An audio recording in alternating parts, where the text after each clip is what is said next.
Welcome, ladies and gentlemen, to the Snake Pit Podcast, your one and only stop for all things entertainment, all things homegrown. Coming to you out of Toledo, Ohio, I'm your host, Jake Pilewski. You can follow us at jakepilewski.com. That's Pilewski. The Snake Pit. All right, ladies and gentlemen, I'm very happy to have, I would say, one of my more unique guests, but in one of the best ways possible. How do we even introduce you? Irish rocker / councilman Steve Steele? Does that work? Yeah, absolutely. How you doing, brother? I'm good, man. Good to see you, Jake. Thanks for being here. We've got a lot to talk about with you. Of course, I like to delve into the minds, the psyche of the musicians I bring on here. I have many artists of many mediums here on the Snake Pit Podcast. Now doing it from two places, tonight of which is Ye Olde Dirty Bird. And also I'm going to be doing Wesley's over on Adams. So we got some cool opportunities to bring some businesses together, and so thanks for being here. First and foremost, Katie's Randy Cat, that crazy Irish punk band you have. Yeah. You guys just had a CD come out, yeah? Yeah, we did. Yeah? Yeah. So we'd been working on a lot of original music, and we finally had so many original songs that we were playing out regularly that we said, man, we got enough for a full-length album, and we should go in and record them. When we started out, we were doing mostly Irish folk songs in a punk style, but not a whole lot of originals. It wasn't until we were about a year and a half in or so that we started to work some original stuff into our live shows. And like I say, now we were up to having 10 or 11 original songs that had never been recorded. So we decided to lay them down. Good for you. Where did you record at? We recorded at 6010 Sessions with Mike Pierce, who, I've always known just as a friend. I never really knew him as a sound engineer, but I have to say, I mean, he's really meticulous, really good at what he does, but, he really works hard at trying to get the sound that we're after, and I think he did a really good job on this album. Cool. Well, I'm going to pick your brain about, I typically give all the musicians at least the same treatment when they come on here about, we do it called the First Five. It's first 5 questions just to kind of get to know you as a person, as the musician growing up. So the first 5. We'll start with the first one. What was the first album that you ever purchased, more with your own money, or are you saved up that, or you asked for at a young age, before? Yeah, so, and I, because it's going to be a little embarrassing, which it often is. Should be. I'm going to give the caveat that, I have an older brother who's 8 years older, so I had been brought up on the Beatles, and all the Beatles albums were around, and, a lot of the stuff that I would be a little bit prouder of to say was my first. But my actual first one was An Evening with John Denver. Oh, nice. Which is John Denver's live album. So Rocky Mountain High, and Annie. Annie, and Grandma's Featherbed, and so awesome. Yeah. I don't think that's really that embarrassing. I mean, we've heard some pretty crazy stuff in here. Yeah, I'm sure. Because my first singles were Rhinestone Cowboy by Glenn Campbell, nice. I Write the Songs by Barry Manilow, and Saturday Night by Bay City Rollers. So I mean, it's okay. I was yeah. Anyway, I guess you can make whatever. Have you ever considered making Irish punk versions of any of those songs? No, and I mean, I write the songs. I mean, yeah, right, yeah, might be a good idea. I mean, music's ever changing, and some of the crazy stuff ends up being some of the best. Yeah. So, what then was your first live concert experience that you went and saw? Oddly enough, I'm pretty sure now. I know I had 2 around that same era, but I think it was John Denver. I think it was nice. at what was called Centennial Hall then. It's called Savage Arena now, but yeah. Around that same time, I went and saw John Denver, and I saw Elton John, but I can't remember. I think it was. I don't remember which came first, An Evening with John Denver and then going to see John Denver, or vice versa. So it probably was John Denver. Nice. Yeah. Right around the same time that his live would have come out. That you saw. Okay. Yeah. So mid-70s. Yeah. So you knew all the songs then, at least, since it was Right. Yeah. If you could have, because I know you play with a multitude of people throughout town. If you had a dream collaboration or duet, whether it's songwriting or just playing on stage, what would be your dream duet or collaboration? And we can say living and dead if you want to go that route. Yeah. Well, I mean, as you know, like my most of what I've done in my most recent musical projects always, even sometimes against my will, end up being a collaboration with Peter Koshenko. But if we're going to get beyond just local music, because I know you're in that same boat. But Right.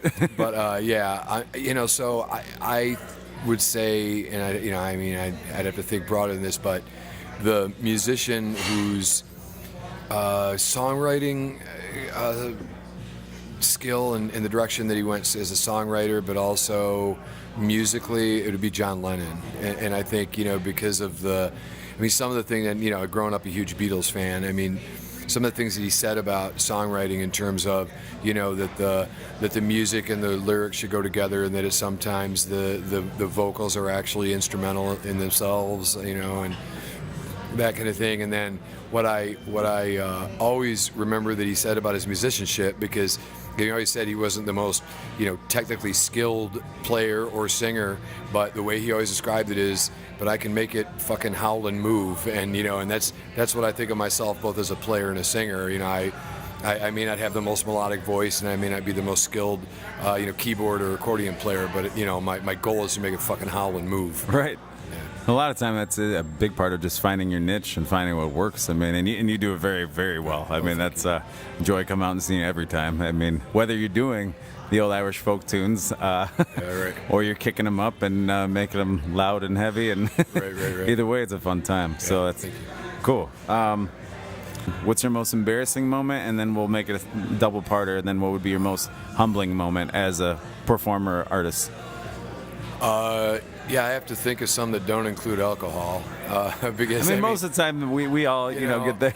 Yeah, because especially as a as a singer, as a lead singer, you have to remember words, and sometimes late in the evening it's less and less easy to remember all the words. But the crowd expects it to not be an instrumental, so you have to kind of work your way through it sometimes. Right.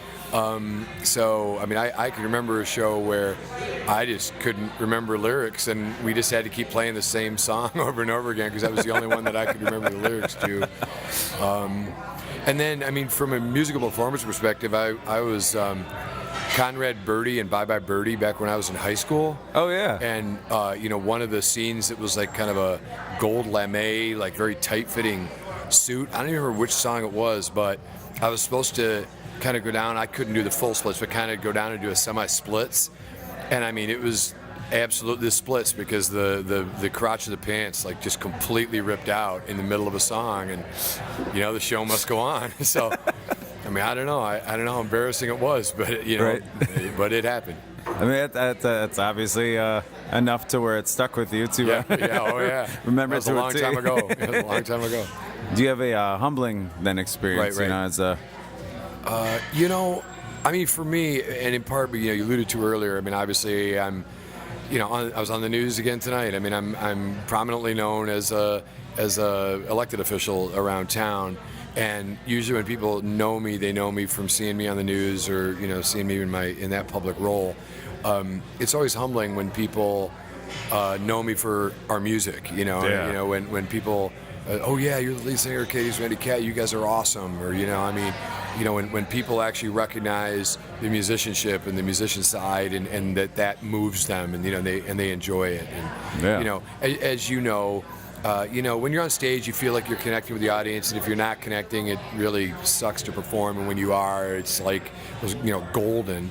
But then when you see people outside of just the performance activities, just out in a store somewhere, and they recognize you and say, "Oh yeah, you guys are awesome," whatever. It's like, man, ultimately that's what you're doing it for. Is to really connect with people in a way that's memorable for them. Yeah. If I could ask you then, what pushes your buttons from the negative sense or even the positive sense as a performer, as an artist? Yeah, so, I alluded a little bit to the positive sense, but I'll get a little bit more into that. But I'll start with the negative sense, since I haven't talked about that. We don't do many covers. I was always say we don't do covers, but we're expected to do a couple of Dropkick Murphy songs, so we do. Ship it up to Boston, obviously. But, I think the music that we do, even though people may not have heard it before and it's not familiar to them, has a very familiar beat. and kind of an energy that'll move people.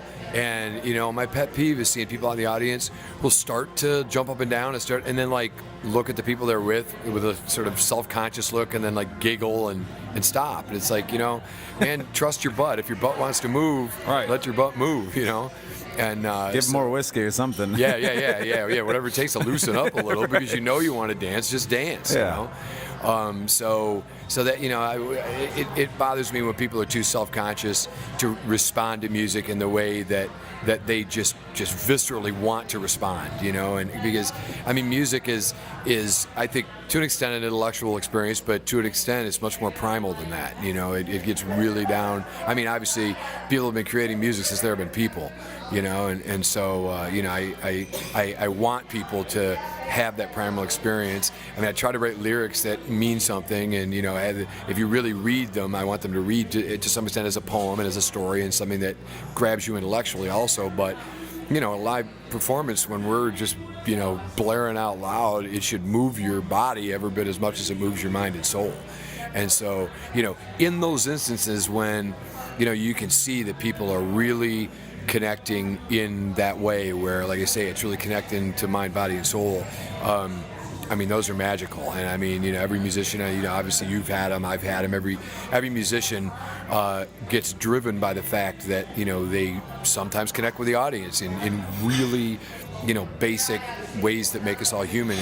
And cutting across the political stuff that I do, cutting across political ideology, age, gender identity, race. You name the identity you want to put out there, music can cut across all that and just bring us together as people.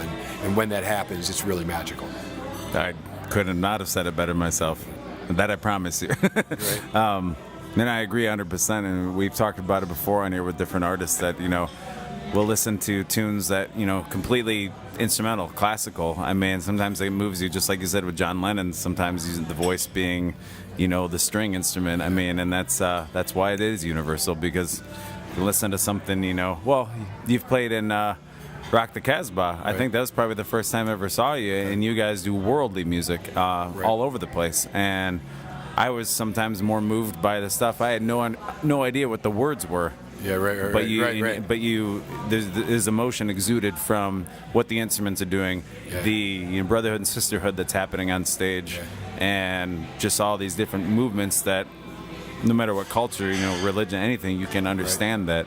Yeah. And it gets down to the human core. So that's. Yeah, and I don't think we knew each other when I was in the kind of jazz project. What's next? No. It was just me, Peter Krashenko, and Sam Waldenberg. But we'd bring in other artists occasionally.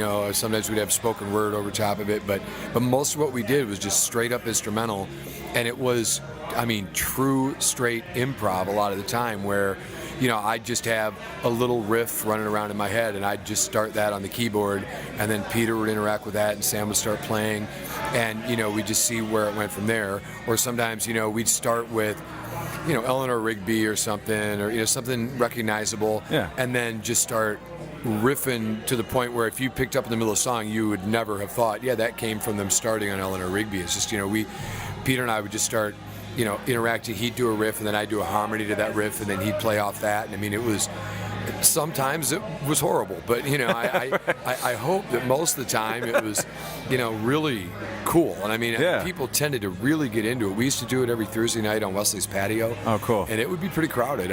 People would just like to kind of watch the painting develop, if you will, and which is the heart of jazz. Yeah, absolutely. And so like I say, sometimes it would be how jazz usually is, where it starts from something that somebody else wrote or something more recognizable, and it improvs from there. But every now, I shouldn't say every now and then, probably at least half the time, it was just improv from the word go. And cool. Like I say, sometimes it was horrible, but I think more often than not, it was some of the coolest work I've ever done.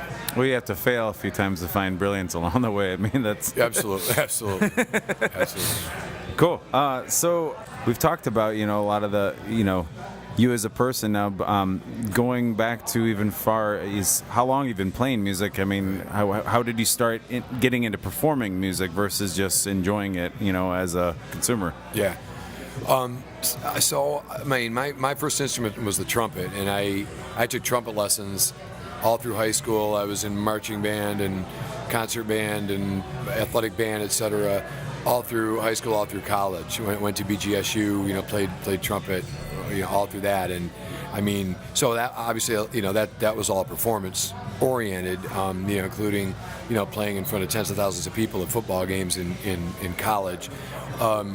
But the thing about the trumpet is, the embouchure is everything, and if you get away from it for a while, you lose your embouchure. And I mean, I can make a sound of a trumpet, but it's not all that pleasant anymore, But then my parents bought a piano when I was, so I probably started that when I was 9 or 10. Kind of around the same time, they bought a piano, and there was like 10 free lessons that came with it. So they let me take the lessons. I took a few more after that. I didn't really take lessons long. I basically self-taught. But because there's less musculature involved and more kind of intellect involved in the piano, it was something that I've always that I've kept with. To the point where when I was in college, it was the early 80s, so it was the new wave music era, which was often very keyboard based. Synthesizers, yeah. Yeah. So all synthesizers, and I mean, so I was in a cover band then that was playing the pop music of the time. So I mean, I had like a rack of like 5 keyboards, and which it was fun. But I got to tell you, man, I mean, I had to start setting up before the drummer even, and tear down, those 80s rigs. No, it was horrible. So, and then for a while in the middle of my life, I didn't do a lot of music before. It was just something, I started being more of a patron where, I'm having bands on my porch for Old West End Festival and, just trying to support, and going out and seeing live music as much as I can, trying to support the local music scene as best I can. Started to get into it again about 7-8 years ago. Said, I've got to do something about this 5 keyboard thing. So that's when I went to the accordion. Actually, I bought an accordion because I wanted to start a Zydeco band. I love Zydeco. Picked up the accordion, thought, hey, it's a keyboard instrument. It should be about the same.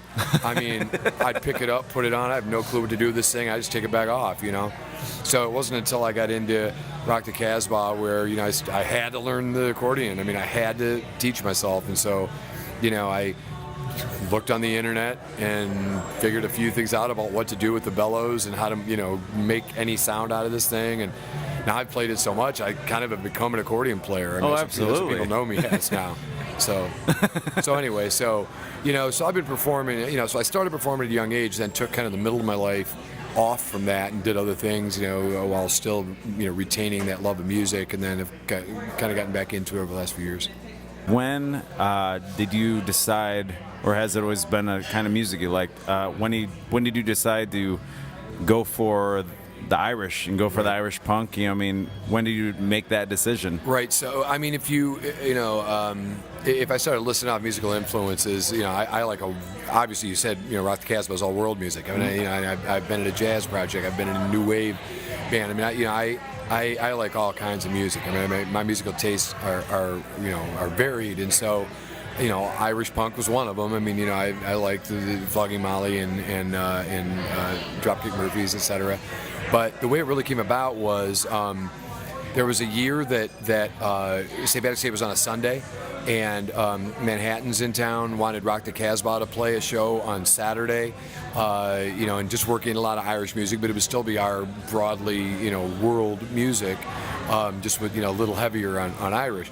So we took that gig, and then the Ottawa Tavern, maybe 2 weeks later, called me and said, hey, can Rock the Casbah play on Saturday, and do some Irish music?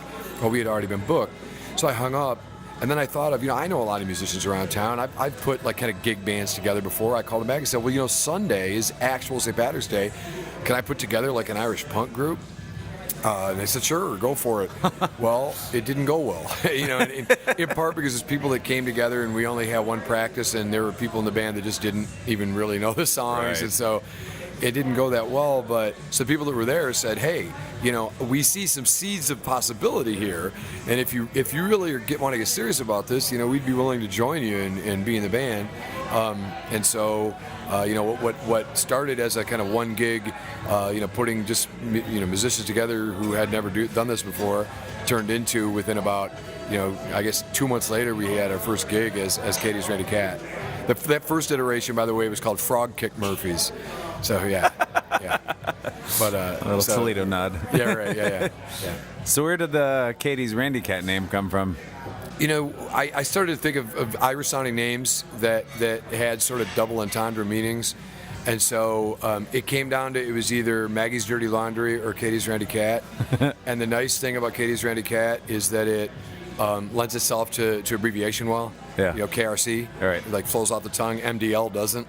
So we ended up, our version of the Irish real Drowsy Maggie, we call that Maggie's Dirty Laundry. So Maggie's Dirty Laundry is still in there somewhere. It's just, in the songs that we play, but that's how we became Katie's Randy Cat. And I'll tell you the other thing about Katie's Randy Cat. If you do a Google search on it, we're the only thing that comes up.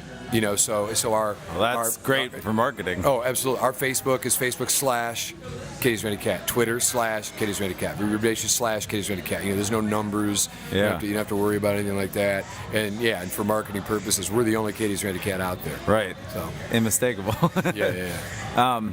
Well, on the flip side, if you don't mind, I want to ask, as far as the political background, right. When did you become councilman, and right. what made you decide to get into politics? I was a high school teacher out of college, then became a college professor, but education was always important to me.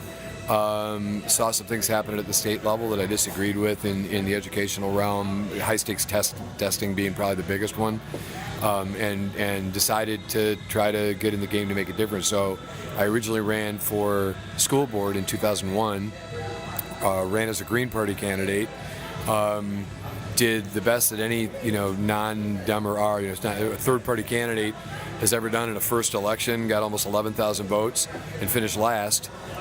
Figured okay, if I'm really going to do this, I'm not going to work this hard and finish last. I'm going to try to make a difference. So decided that I should go with the major party that is closest to my ideals and what I believe in, and maybe along the way help influence the leadership of that party to kind of become a bit further to the left, which is why I was a Greenie in the first place. So started to become more active in the Democratic Party. Ran a campaign for a council candidate in 2003. Then in 2005 ran as a Democrat for school board, won.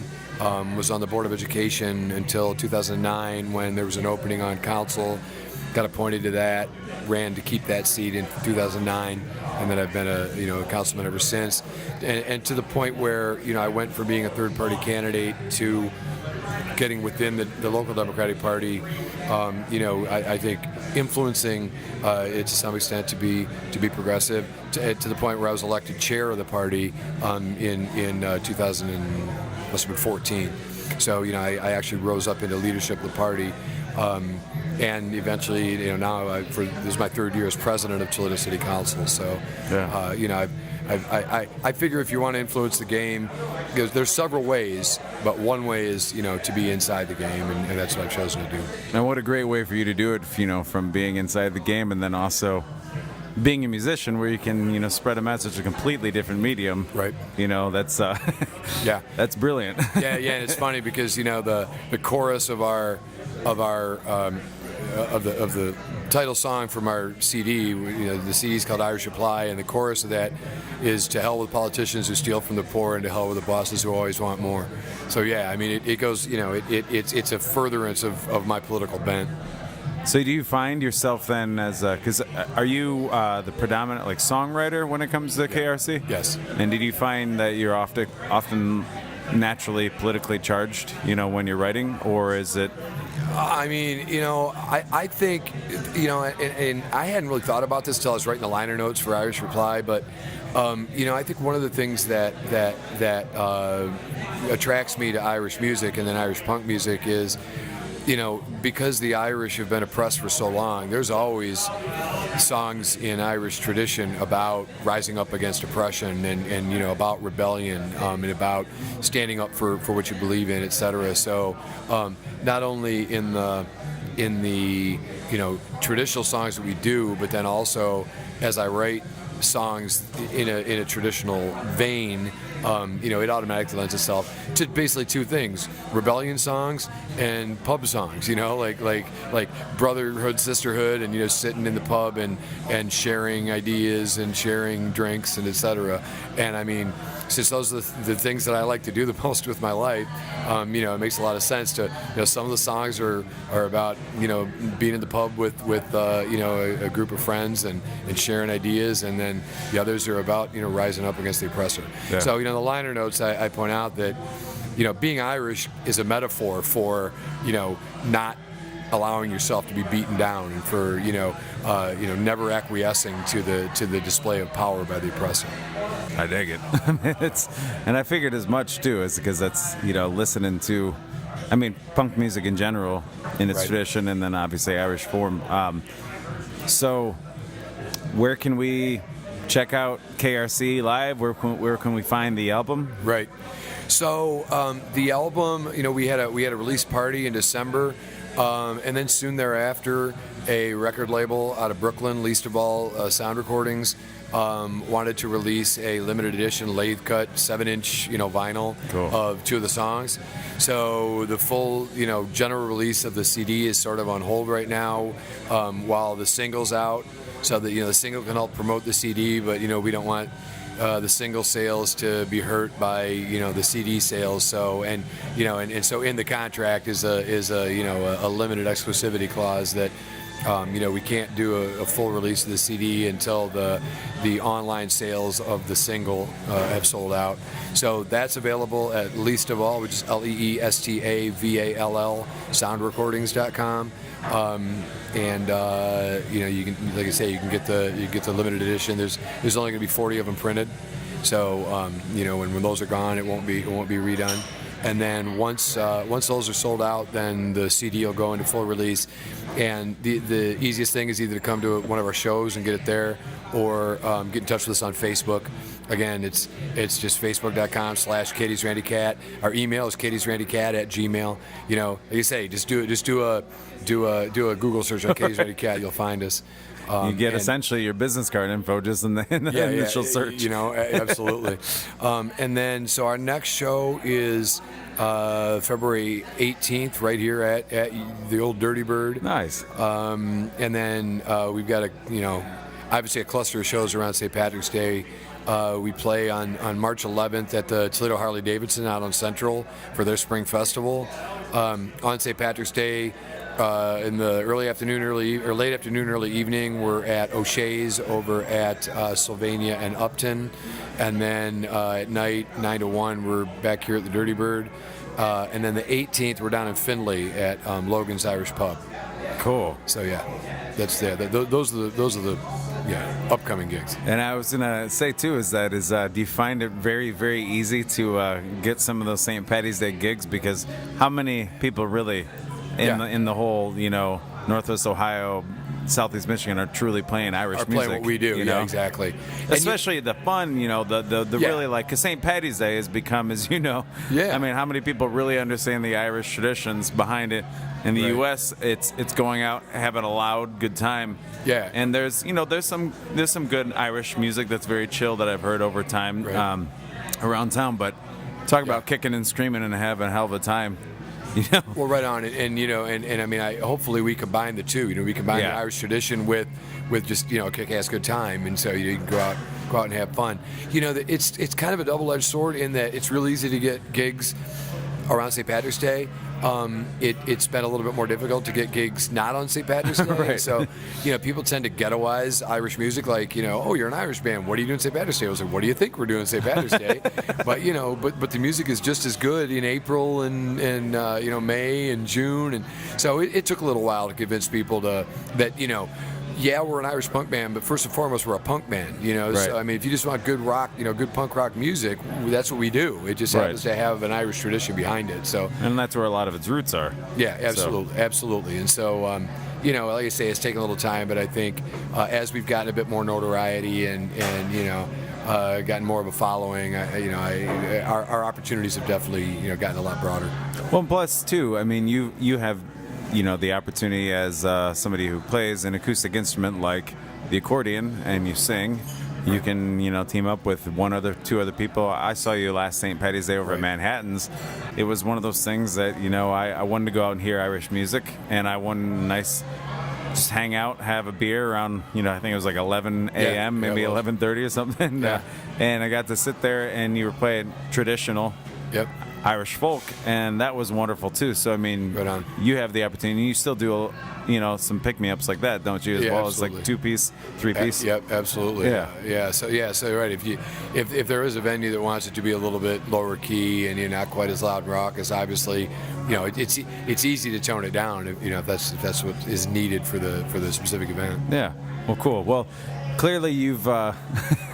You've gone above and beyond from the aspect of a musician and the aspect of a councilman, president. I mean, it's so. Yeah. A lot of times, the people that are out there wanting to do something, a lot of times they just need to get pointed in the right direction, Yeah. and nothing, no better education than the people that are actually doing it, living it, breathing it.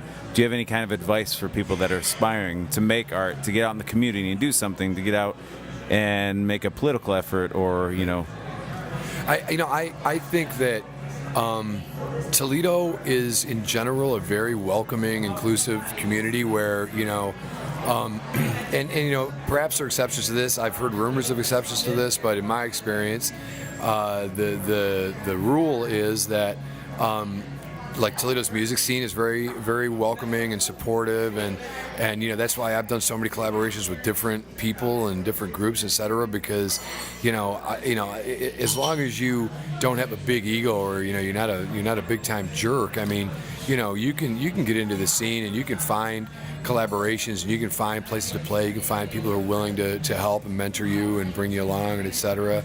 And I think the same thing is true in politics, in my experience. I mean, political leaders tend to be very approachable. They tend to be very down to earth. Again, there are here. I know there are exceptions, but in general, people are willing to help. Folks that want to get involved and help nurture the next generation of leaders and activists. And like I say, I think in the arts community, to nurture the next generation of artists and etc. I think we all understand that we have a mortality aspect. So it isn't fundamentally about Steve Steele. It's about the issues that I care about, and I'm not going to be around to carry those issues forward. And I'm always willing to mentor and nurture those that are going to be around, longer term. Similarly, there's musical concepts and types of music that I care passionately about. I know I'm not going to be around forever, so it's not in anybody's interest for me to be standoffish or to be egotistical about it. I think it makes sense to fully collaborate and bring folks along and have a true community of effort, whether it's, again, within the political community, within the arts community. We do ourselves a grave disservice if we think it's all about us, because the universe knows it isn't about us. It's about something a lot larger than that. So. Earth is very small. Yeah. So in terms of advice, I just say, get out there. I mean, if you're interested in music, go listen to live music, introduce yourself to the band afterwards, ask if you could jam sometime, ask if people want to get together, just to, sit around in your living room and jam with you or something. Ask if you can sit in. Most bands I know will let a musician sit in with them for a song or two if they're interested in it. Similarly in politics, find out who the leaders are in political organizations or elected officials or whatever. Ask if you can just hang out with them for a while, see what they do on a daily basis. Just put yourself out there, I guess, the bottom line. Don't be shy. Don't think you're stepping on people's toes. Don't be afraid of rejection. In general, you probably won't be. Your life is going to be what you drag out of it. So don't be afraid to drag something out of it, because as I say, I think in general, Toledoans tend to be really open and caring about that kind of stuff. Very well said. So before I let you go one last time, well, this is Steve Steele, ladies and gentlemen. You catch him in Katie's Randy Cat. Catch him, Councilman, of course.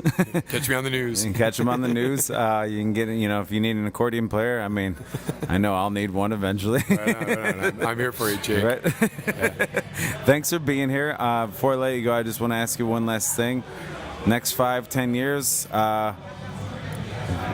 what's the plan for KRC? What's the plan for Steve Steele? What's the plan for Councilman Steve Steele? I mean, we're going to be playing to stadiums of 50,000 people on a regular basis, Jake. That's the plan. Whether or not the plan gets executed is another story. But I mean, I think we'll keep going. Hopefully on the trajectory we're going. Hopefully rocking out our audiences and sharing some good energy around town and around the region, and hopefully make new music and make new friends. Cool. Well, as he said, Katie's Randy Cat, go ahead and Google search that. You'll find everything in the first half page, if not the first 2 pages, and they own it. They deliver it. Check them out. Check Steve out. Steve, thanks for being here, brother. Thanks, Jake. Very much. Thank you. You can follow us at jakepilewski.com. That's Pilewski. The Snake